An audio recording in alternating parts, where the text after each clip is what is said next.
한 노인 어른이 젊은이와 함께 여행을 하게 됐답니다.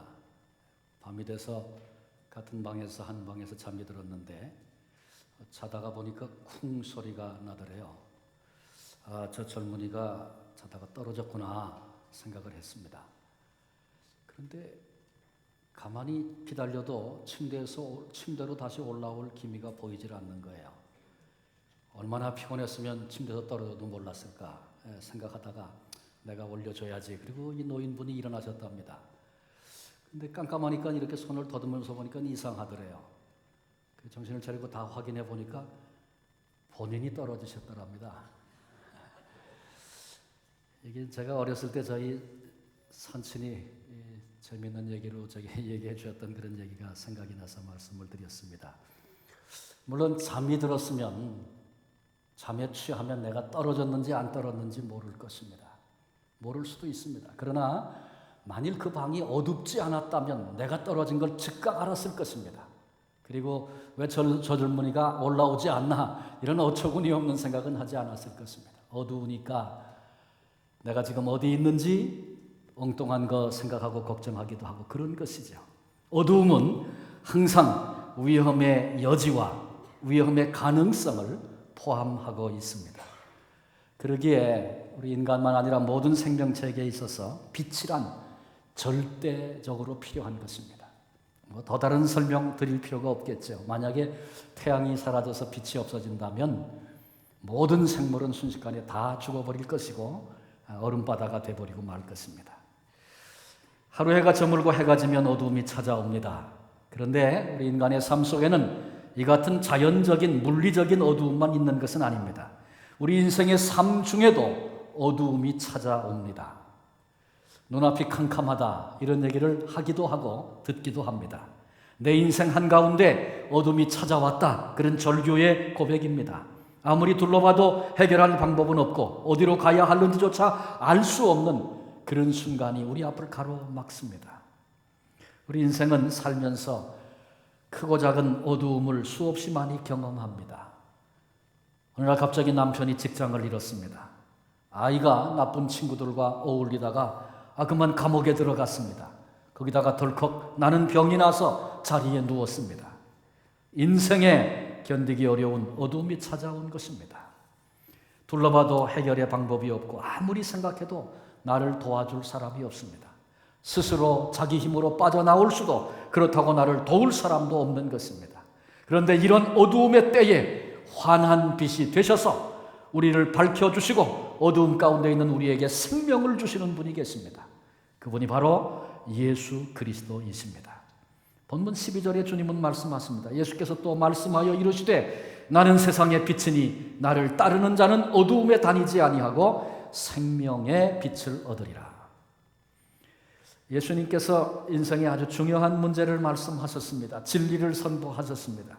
그런데 그럼에도 불구하고 바리새인들은 이 주님의 말씀을 믿지 않고 오히려 이 문제를 논쟁으로 몰고 갔습니다. 내가 세상의 빛이다. 나를 따르면 생명의 빛을 얻는다. 이런 주님의 말씀을 들으면 내 인생이 수없이 많이 지금도 이 구석이 어두움 가운데 있구나. 내 모습을 돌아다 보면서 진정 도움의 자리로 나아가서 생명의 빛을 얻어야 하지 않겠습니까? 도움도 구원도 받아야 하지 않겠습니까? 그런데 그들은 이 진리의 말씀을 듣고도 단호하게 거절하고 이 문제를 신학적 논쟁의 자리로 끌고 가고 있는 바리새인들의 모습을 본문에서 만납니다. 13절에 바리새인들이 이르되 내가 너를 위하여 증언하니 내 증언은 참되지 아니하도다. 증인은 최소한도 2사람 이상이어야 인정을 받습니다. 그런데 예수님께서 스스로 증언하시니 주님의 이 같은 증언은 인정될 수 없고 가치가 없는 것이라고 그렇게 논쟁을 벌이면서 할 말이 있으면 해봐라 지금 그러고 있는 것입니다. 정말 중요한 일은 지금 이 논쟁의 이 증언의 방식이 아니고 빛 되신 주님, 생명 되신 주님이 지금 인생의 어떤 부분을 무엇을 말씀하고 계신가 그것을 깨닫고 그것을 붙잡아야 할 시간인데 그건 관심이 없고 혼자 증언했기 때문에 아무 소용없다. 지금 이러고 나오는 것입니다. 그런데 현대에도 이런 일이 얼마든지 허다하게 벌어지고 있습니다. 저는 목회자니까 많은 성도들의 삶을 옆에서 지켜봅니다. 개인적인 삶에 아픔이 있고 또 고통이 있고 그래서 그들을 위해서 기도하게 되는 그런 순간들이 있는데 어떤 때는 답답하게 느껴지는 일들도 있습니다. 지금 처한 상황 정말 벗어나고 도움을 주실 분은 예수 그리스도 뿐이신데 그러기에 마땅히 죽기 살기로 주님께 매달려서 적극적으로 믿음으로 해결을 구하며 나가야 할 텐데 그런데 주님을 의지하지 않고 매달리지 않고 자기 방법, 자기 논리, 자기 생각 가지고 세상 안에서 해결하려고 몸부림치는 모습을 볼 때 목회자로서 무척 안타깝습니다. 심하면 자기 자신이 지금 어두움에 둘러싸여 있다는 사실조차 인식하지 못한 채 오늘을 살아가기도 합니다. 우리가 처한 인생의 모든 어두움에서 벗어나는 길, 해결의 길은 우리 주님밖에 없다는 사실을 결코 잊지 말아야 합니다.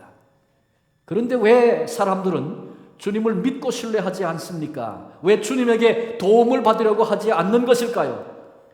그것은 본문의 바리새인들의 문제를 우리도 똑같이 가지고 있기 때문에 그렇습니다. 그렇다면 바리새인은 무엇 때문에 생명의 빛 되신 예수님을 거절했습니까? 첫 번째로는 예수님을 잘 모르기 때문에 생명의 빛을 거절했습니다. 당시 바리새인들은 예수님이 누군지를 잘 몰랐습니다. 예수님을 알아도 피상적으로 알 뿐이었습니다. 14절에 보니까 나는 내가 어디서 오며 어디로 가는 것을 알거니와 너희는 내가 어디서 오며 어디로 가는 것을 알지 못하느니라. 바리새인들을 향해서 너희가 나를 모른다 주님 말씀하십니다. 똑같습니다. 많은 성도들이 오늘을 살아가면서 생명의 빛을 우리 주님의 능력을, 문제 해결을, 기적을 체험하지 못하는 이유는 예수님을 잘 모르기 때문에 그렇습니다. 예수님에 대해서 알아도 단지 피상적으로 알 뿐입니다. 많은 그리스도인들이 예수님을 알아가는 것을 일주일에 한 번 설교를 듣는 것으로 다 하고 있는 경우를 많이 봅니다. 여러분, 설교 듣는 것만 가지고 예수님을 온전히 알 수 없습니다. 알아도 그저 한 부분 피상적으로 알 수밖에 없는 것입니다. 저도 강의 테이프나 혹은 설교 테이프를 이렇게 들을 때가 있습니다. 다른 사람 설교 말씀하실 때 가서 듣기도 합니다. 테이프 같은 걸 이렇게 들어보면 말이죠. 한 번 들으면은 내용이 다 이해되고 참 좋다 그렇구나 이렇게 다 깨달아진 것 같아요. 그런데 또 시간을 내서 두 번째 들어보면 말이죠. 이런 말씀도 있었나?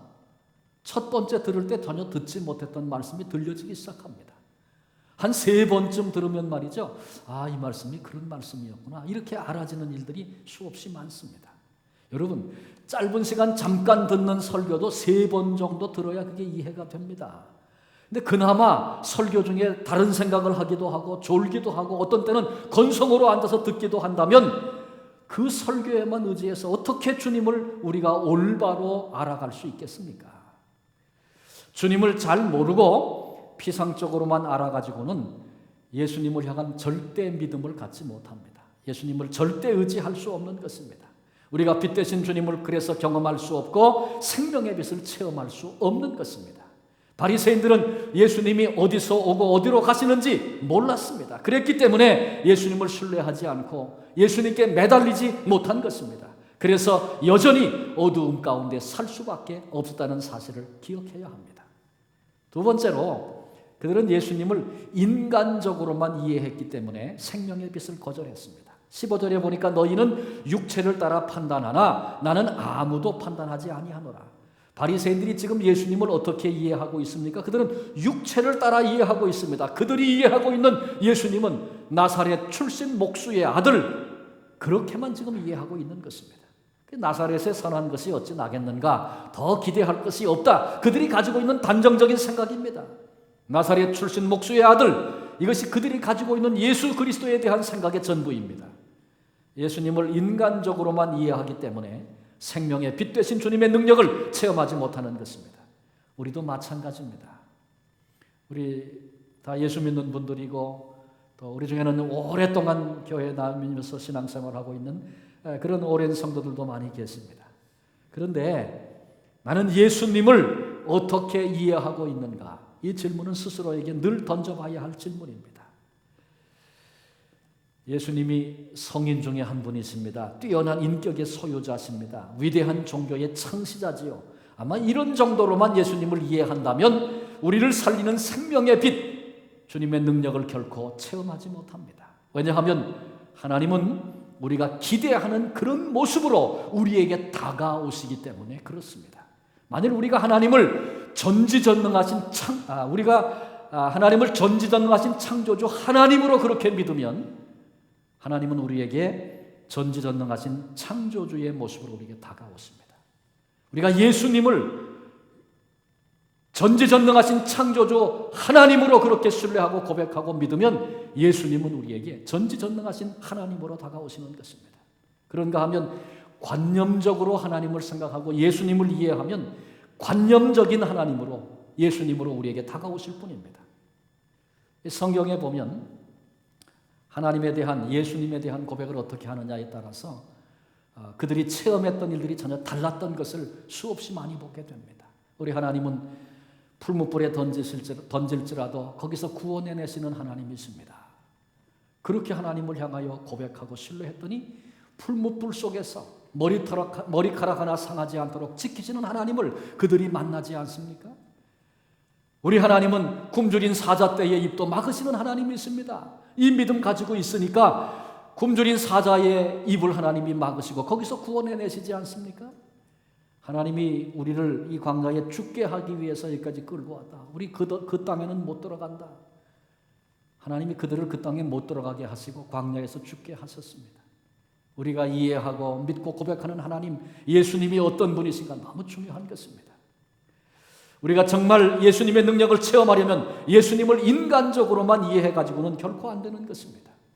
우리가 믿는 예수님은 어떤 분이십니까? 예수님은 하늘과 땅의 권세를 가지신 하나님의 아들이십니다. 마태복음 마지막 장에 보면 예수님께서 승천하시면서 11제자를 모아 놓으시고 그들로서는 상상도 할 수 없는 그런 명령을 하고 계십니다. 마태복음 28장 19절 20절 잘 아는 말씀이죠. 너희는 가서 모든 민족을 제자로 삼아 아버지와 아들과 성령의 이름으로 세례를 베풀고 내가 너희에게 분부한 모든 것을 가르쳐 지키게 하라. 이렇게 말씀하셨습니다. 지금 예수님께로부터 이 마지막 명령을 받고 있는 제자들은 어떤 사람들입니까? 그들은 고향 땅을 벗어나 본 적이 없는 촌사람들입니다. 종교 교육이라고는 받아본 적이 없는 사람들입니다.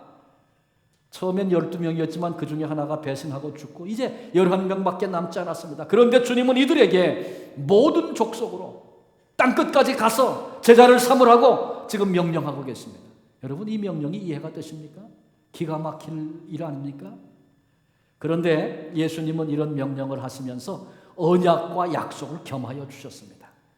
두 가지인데 먼저 18절에 보면 하늘과 땅의 모든 권세를 내게 주셨으니, 다시 말하면 하늘의 권세와 땅의 권세가 있는 내가 너희에게 명한다. 그렇게 말씀하신 것입니다. 그리고 20절 하반절에 보면 내가 세상 끝날까지 너희와 항상 함께 있으리라. 하늘과 땅의 권세를 가진 내가 너희들을 땅끝으로 보내고 내가 이 사명을 맡길 뿐만 아니라 이 사명을 감당하는 너희들과 함께 세상 끝날까지 항상 함께 있을 것이다. 주님이 언약의 말씀을 주신 것입니다. 주님을 인간적으로만 이해해서는 결코 이 명령 받을 수 없습니다. 이건 안 되는 것입니다. 불가능한 것입니다. 그러나 우리 예수님을 하늘과 땅의 권세를 가지신 분으로 올바로 이해하고 이것이 전제된 상황이라면 이 명령을 믿음으로 받을 수 있고, 그리고 주님의 능력의 손 안에서 이룰 수 있는 것입니다.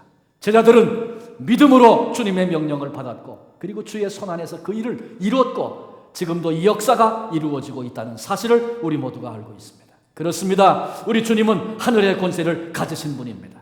그래서 우리의 영계를 지배하시고 우리 인생의 운명을 바꾸실 수 있는 분이시고 공중권세를 가지고 지금 권리를 주장하고 있지만 악한 영 사탄의 세력 물리치시는 분, 그분이 우리 주님이십니다.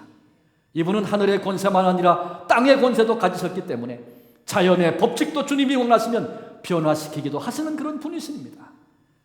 우리에게 필요한 것, 이 땅을 살아가면서 물질이 필요할 때 채워주실 수도 있는 분이시고 필요하다면 기적도 베풀어 주시는 분이시고 회복해도 하시는 분, 그분이 땅의 권세를 가지신 우리 주님이십니다. 우리가 예수님을 인간적으로만 이해해서는 안 됩니다. 하나님의 아들이시요 하늘과 땅의 권세를 가지신 분, 우리 주님을 바로 알고 믿고 의지할 때 비로소 예수님이 우리 인생의 빛이 되심과 생명의 빛을 체험할 수 있는 자리로 나아가게 되는 것입니다. 바리새인들은 예수님을 인간적으로만 이해했습니다. 그래서 주님이 말씀하시던 바 생명의 빛을 지금 누리지 못하고 있는 것입니다. 세 번째로는 그들은 성경을 몰랐기 때문에 생명의 빛을 거절했습니다. 17절 18절 말씀에 너희 율법에도 두 사람의 증언이 참되다 되었으니 내가 나를 위하여 증언하는 자가 되고 나를 보내신 아버지도 나를 위하여 증언하시느니라. 땅에 속한 두 사람이 증언하면 너희들이 참되다고 알고 있고 그렇게 믿느냐? 하물며 하늘에 속한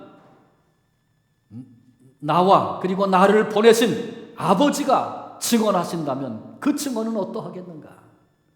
이렇게 우리 주님께서 지금 반문하고 계신 것입니다. 하나님께서 어떻게 예수님에 관하여 증언하고 계십니까? 말씀을 통하여 증언하십니다. 창세기 1장 1절로 3절을 봅니다. 태초에 하나님이 천지를 창조하시니라. 거기 성부 하나님 창조의 역사의 주체로 나타나 있죠. 땅이 혼돈하고 공허하며 흑암이 깊음 위에 있고 하나님의 영은 수면 위에 운행하시니라. 하나님의 영, 성령 하나님에 대해서 말씀하고 있죠. 그 다음에 3절에 가서 하나님이 이르시되, 하나님이 말씀하시는데 그때 말씀을 통하여 나타나시는 예수 그리스도 성자 우리 주님이 거기 증거되고 있습니다. 이 사실을 요한복음 1장 1절은 더 확실하게 이렇게 증언합니다. 태초에 말씀이 계시니라. 이 말씀이 하나님과 함께 계셨으니 이 말씀은 곧 하나님이시니라. 요한복음 1장 4절에 그 안에 생명이 있었으니 이 생명은 사람들의 빛이라. 요한복음 1장 14절에 말씀이 육신이 되어 우리 가운데 거하시며 우리가 그의 영광을 보니 아버지의 독생자의 영광이요 은혜와 진리가 충만하더라. 뿐만 아니라 성경 제일 마지막 장에 가서 보면 요한계시록 22장 20절 21절에 보면 이것들을 증언하시니가 이르시되 내가 진실로 속히 오리라 하시거늘 아멘. 주 예수여 오시옵소서. 주 예수의 은혜가 모든 자들에게 있을지어다. 아멘.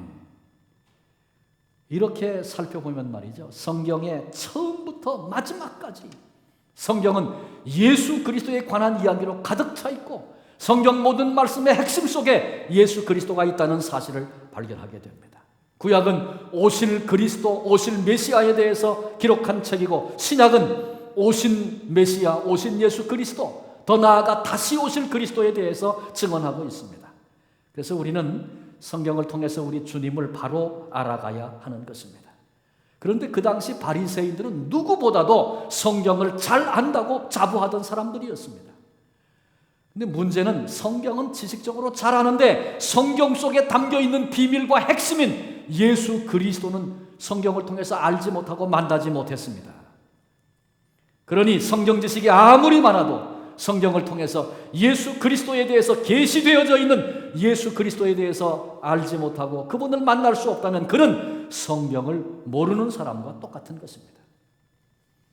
우리는 생명의 빛 되신 그리스도를 체험하려면, 그리고 우리에게 맡기신 사명과 사역을 감당하려면 적어도 성경을 통해서 예수 그리스도에 대하여 알아가야 하는 것입니다. 우리 주님이 나는 빛이다, 생명의 빛이다 선언하셨습니다. 그런데 사람들은 예수님을 피상적으로 인간적으로만 알고 성경을 제대로 몰라서 예수님을 받아들이지 못한 것입니다.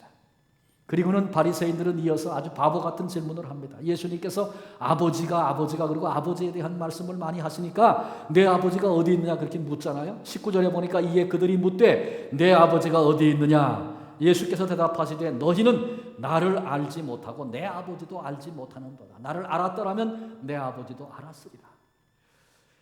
예수님에게 무리들이, 바리새인들이 내 아버지가 어디 있느냐 그렇게 물었는데 예수님은 아버지가 어디 있다 그렇게 말하지 않고 주님 말씀하시기를 너희는 아버지를 모른다. 아버지를 모르는 사람들이 아버지가 어디 계시냐 그게 무슨 의미가 있니? 그렇게 지금 반문하시는 겁니다. 예수님의 말씀을 요약하면 이런 말입니다. 너희가 나를 알면 내 아버지도 안다. 그러나 너희가 나를 모른다면 내 아버지도 모르는 것이다. 주님의 선언입니다. 예수님을 통해서만 아버지 하나님을 알 수 있다. 그렇게 말씀하시는 거죠. 왜 그런 것입니까? 하나님은 아주 크고 위대하신 분이십니다. 무한하신 분이십니다. 그래서 사람이 피조물인 우리 인간이 우리의 이성과 지식을 가지고 그 무한하신 하나님을 전부 이해한다는 건 전혀 불가능한 일입니다. 하나님을 다 이해하려고 몸부림을 친다면 그 사람은 지금 작은 컵에다가 태평양 물을 다 담겠다고 하는 그런 행동을 하고 있는 것과 똑같은 것입니다. 하나님은 인간의 상상이나 관념이나 논리를 가지고 알 수 없는 분입니다.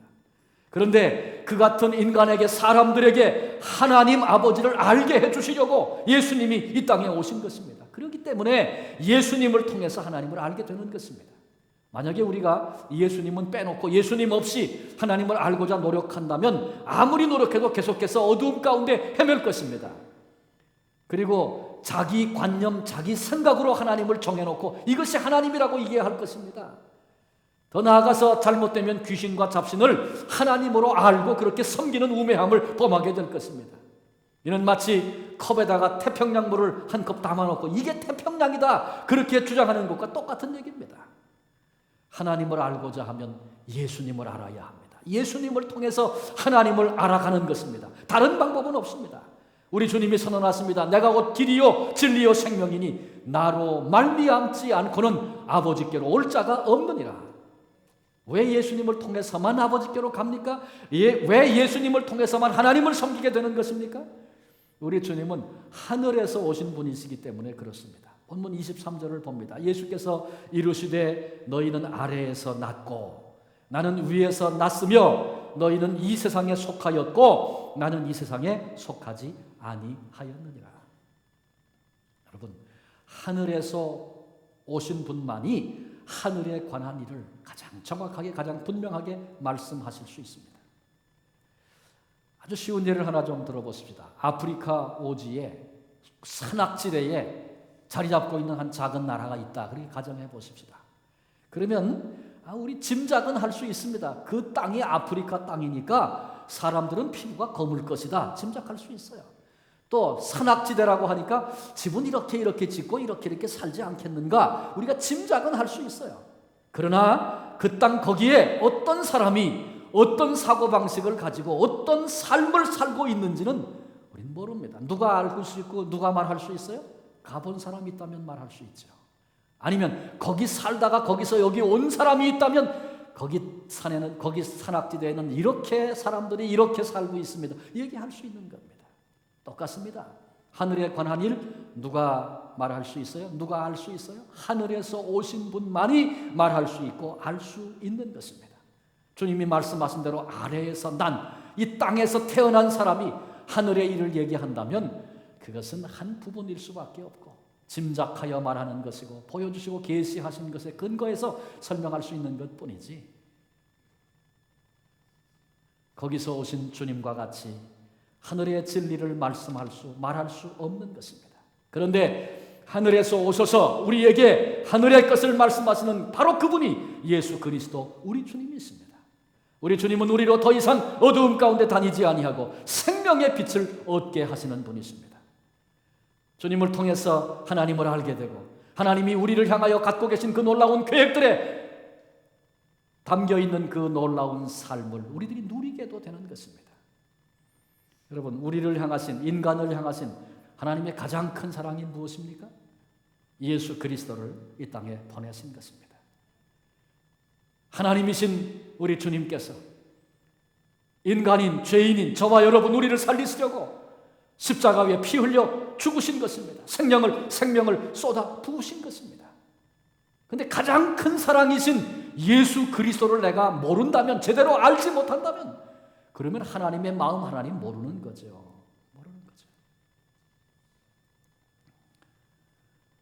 사도 바울을 우린 기억합니다. 위대한 사람입니다. 그런데 그가 그런 위대한 삶을 살게 된 그 계기를 우리 다 기억하고 있죠. 다메섹 도상에서 빛으로 찾아오신 우리 주님을 만나고 나서입니다. 그 전까지는 사울이라고 불렀습니다. 예수님 만나고 그 이름도 바울이라고 바뀌고 인생관도 세계관도 다 바뀌었습니다. 존재도 달라졌습니다. 빛으로 찾아오신 예수님을 만나기 전까지는 사울이 생각하기를 또 본인의 생각만 그런 것이 아니라 다른 사람들이 사울을 바라볼 때도 사울만큼 성경을 많이 아는 사람이 없다. 그렇게 다 생각하고 그렇게 여겼습니다. 그런데 사도 바울은 자기 생각으로 하나님을 이해하고 있었습니다. 그 당시에. 그리고 예수님에 대해서, 예수의 부활에 대해서 증거하고 뭐 이런 것들을 하는 것은 하나님의 영광을 가리는 일이라고 생각하고, 그래서 예수 믿는 사람들을 제거하고 없애는 데 자기의 생명을 걸었습니다. 왜? 자기가 생각하고 있는 하나님을 믿었기 때문에 그런 것입니다. 그런데 예수님을 만나고 나서 하나님의 마음이 어떠한지에 대한 이해가 전혀 달라졌습니다. 내가 하나님을 알고 그래서 하나님을 위해서 이렇게 해야 된다고 했는데 그 일이 독생자를 보내신 하나님의 마음을 얼마나 아프시게 해드린 것이며, 그리고 예수 그리스도의 그 사랑을 대적하는 일이 되었다는 사실을 그때 가서 비로소 알지 않습니까? 예수님을 만나기 전에는, 예수님을 알기 전에는 하나님의 마음도 하나님의 가슴도 결코 이해할 수 없는 것입니다. 자기 생각 가지고 하나님 이해하고 신앙생활하는 거죠. 자기 생각을 말할 수밖에 없는 것입니다. 하나님의 가장 큰 사랑 예수 그리스도를 모르면 전부를 모르는 것입니다. 그래서 우리는 예수님을 만나고 예수님을 체험하고 나서야 비로소 바울이 하나님의 사람이 되었던 것과 같이 저와 여러분 우리도 그런 삶을 살 수 있는 것입니다. 예수님은 우리 인생의 빛으로 우리를 찾아오신 분이십니다. 영국의 유명한 화가인 핸드라고 하는 사람이 그린 세계의 빛이라고 하는 그림이 있습니다. 아마 여러분들도 보셨을 것입니다. 예수님께서 뭐 등을 하나 이렇게 들고 서 계시는 그런 그림입니다. 등에서 나온 빛이 예수님 얼굴도 비치고 복도를 환히 밝히고 있습니다. 한때 이 그림은 굉장히 인기를 얻었었습니다. 그런데 미술 평론가인 그린호프라고 하는 사람이 이 그림을 비판하고 나섰습니다. 아주 호되게 비판했습니다. 비판의 요지는 이런 것입니다. 어떻게 예수님의 손에 들고 있는 그 등에서 나오는 빛이 어떻게 예수님을 밝힐 수 있고 그 등에서 나오는 불빛이 세계의 빛이 될 수 있느냐? 그건 잘못 이해하고 있는 것이고 잘못 알고 있는 것이고 잘못 그린 것이다. 그런 얘기입니다. 뭘 지금 얘기하는 거예요? 예수님은 등을 통해서 빛을 내시고 뭘 통해서 하시고 그러신 분이 아니고 우리 주님 자신이 생명의 빛이 되신다. 그런 말씀입니다. 그래서 예수님이 공생애 중에 이 땅에 계실 때에는 어떤 장소에 가면 어두움의 정체가 드러났습니다. 사탄이 소리를 지르고 예수님을 하나님의 아들로 알아보고 나를 아직 때가 안 됐는데 나를 좀 버려두라고 그렇게 절규하고, 그래서 귀신이 쫓겨나고 어두움이 물러가고 빛이 임하는 그런 역사가 예수님이 가는 곳마다 일어나지 않았습니까? 왜? 예수님께서 생명이 빛이시기 때문에 그런 것입니다. 오늘 우리가 예수님을 바로 이해하고 내 삶 속에, 내 인생 속에 어두움이 있습니까? 그건 내가 그 어두움을 쫓아내려고 아무리 해보십시오. 그거 되지 않습니다. 마치 방에 어둡지만 그 어두움을 끌어낼 길이 없어요. 그러나 스위치 올려서 빛이 들어오면 어두움이 저절로 쫓겨나는 것처럼 어두움이 있는 내 삶의 자리에 예수님을 모시십시오. 빛 대신 주님과 함께 동행하십시오. 빛 대신 주님이 거기 나와 함께 계실 때 어두움은 쫓겨날 것입니다. 어두움을 쫓아내고 승리케 하시는 주님께서 우리로 승리를 경험하게 하신다. 그런 말씀입니다. 아마 이 그림을 비평했던 그린호프의 비평이 정확하다고 생각합니다. 사람들이 그의 비평을 듣고 이 맞다. 우리가 잘못 생각했구나. 예수님이 들고 계신 등이 세계의 빛이라고 생각하고 좋아했던 우리의 우매함이 있었구나. 깨달았다는 것입니다. 우리도 깨달아야 합니다. 어떤 제도나 아니면 기독교 역사를 통해서 이루어졌던 어떤 것들이 우리의 삶을 위대하게 만들고 우리로 이 사명의 길을 올바로 걸어가게 하는 그런 것이 아니고 예수 그리스도 빛이신 우리 주님이 우리로 어두움 가운데서 벗어나 하나님이 우리에게 보이신 사명의 길, 생명의 길 능히 걸어가게 하시는 능력이 되신다는 사실을 결코 잊지 마십시다. 우리는 인생의 삶 속에 어두움의 때를 수없이 경험해 왔고 앞으로도 원치 않아도 경험하게 될 것입니다. 어두움이 밀려옵니까? 예수께로 달려가십시오. 생명의 빛을 구하십시오. 사울의 눈이 열려서 바울 될 때 그 인생이 달라졌던 것처럼 바로 여기 지금 나와 함께 계신 언약하신 말씀대로 세상 끝날까지 내가 함께하리라 말씀하신 대로 지금 여기 나와 함께 계신 우리 주님을 향하여 내 눈이 바로 열려지기만 하면 우리는 다시 일어설 수 있는 것입니다. 그리고 부르심을 향하여 나아갈 수 있는 것입니다. 내가 가지고 있는 한계와 약함을 뛰어넘어서 주께서 우리에게 기대하시고 하나님이 우리에게 맡기신 아름다운 생명의 흔적을 남기며 승리자로 오늘을 살 수 있는 것입니다. 내가 하려고 해서 힘들었습니까? 안 됐습니까? 절망과 좌절이 우리에게 있습니까? 나는 생명의 빛이다. 나는 세상의 빛이다. 내게 오는 데는 생명의 빛을 얻으리라 말씀하시는 주님의 음성, 주님의 말씀을 하나님의 말씀으로 받고 주님 앞으로 나아가십시다. 주님의 빛을 의지하십시다. 주님의 능력을 바라보십시다. 주님께서 우리의 삶을 복되게 하실 것입니다. 사람은 누구나 다 일생을 살아가면서 반드시 예수님이 누구신가 생각하고 결정을 내려야 할 때가 반드시 있습니다. 모든 인생이 그렇습니다. 예수 그리스도 나와 상관없는 사람입니다. 이 땅에 수많은 사람들이 그런 결정 내리고 삽니다. 우리가 예수님에 대하여 내린 결정이 결국 우리 인생과 우리의 영혼을 결정한다는 사실을 결코 잊지 마십시오.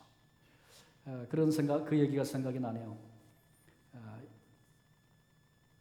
독일 사람이 병원에서 산모가 출산을 하게 됐어요. 아기를 낳으려고 하는데 침대에 딱 들어서 보니까 거기 예수님 사진이 걸려 있는 거예요. 그때 독일이 뭐 전쟁 일으키고 막 그럴 때인데 그걸 보고는 불쾌한 마음이 들어가지고 저 그림 띄워달라고 그랬어요. 내 아이가 태어나면서 저 유태인의 얼굴을 제일 먼저 보게 할 수는 없다고 저거 떼달라고 그랬어요. 그랬더니 간호원이 나는 그럴 권한이 없습니다. 책임자 불러오라고. 그거 나는 뗄 수 없습니다. 다 그렇게 얘기하니까 내 남편이 독일군 장교인데 내 남편이 오면 저거 뗄 거라고. 그래서 그 남편이 왔어요. 또 똑같은 얘기를 했어요. 내 아이가 태어나서 제일 먼저 저 유태인 얼굴을 보게 할 수 없다. 결국은 예수님의 얼굴을 사진을 뗐다고 합니다. 근데 그때 아기가 태어났어요. 이 아이가 소경으로 앞을 보지 못하는 아이로 태어났습니다. 이런 보고를 듣게 된 것입니다. 여러분, 예수님 보지 않겠다. 그렇게 작정하고 살면 앞 못 보는 소경으로 인생을 사는 것과 똑같은 것입니다. 나는 예수님을 누구라고 생각하고 누구라고 고백하고 예수님을 어떻게 대하며 살고 있는가. 이것이 내 인생과 내 영혼을 결정한다는 사실을 결코 잊지 마십시다. 우리 주님은 생명의 빛이십니다. 하늘과 땅의 권세를 가지신 하나님의 아들이십니다. 우리에게 사명을 맡기시고 우리를 통해서 그 일을 이루겠다고 말씀하시고 우리에게 언약을 주신 그분이 바로 우리 주님이십니다. 예수님에 대한 바른 고백을 가지고 남은 생에 이 땅은 비록 어둡고 우리를 넘어뜨리는 일들이 수없이 많이 있다 할지라도 그 가운데 생명의 빛으로 찾아오신 주님 안에서 내가 가야 할 길이 어디이며 오늘 내가 바라봐야 할 것이 무엇이며 내가 걸어가야 할 그 길이 어디인가를 날마다 확인하며 하나님의 부르심 앞에 흔들리지 않고 이 믿음의 길을 승리로 걸어가 하나님께 영광 올려드리는 믿음의 장부들이 되어지시기를 주님의 이름으로 축원합니다.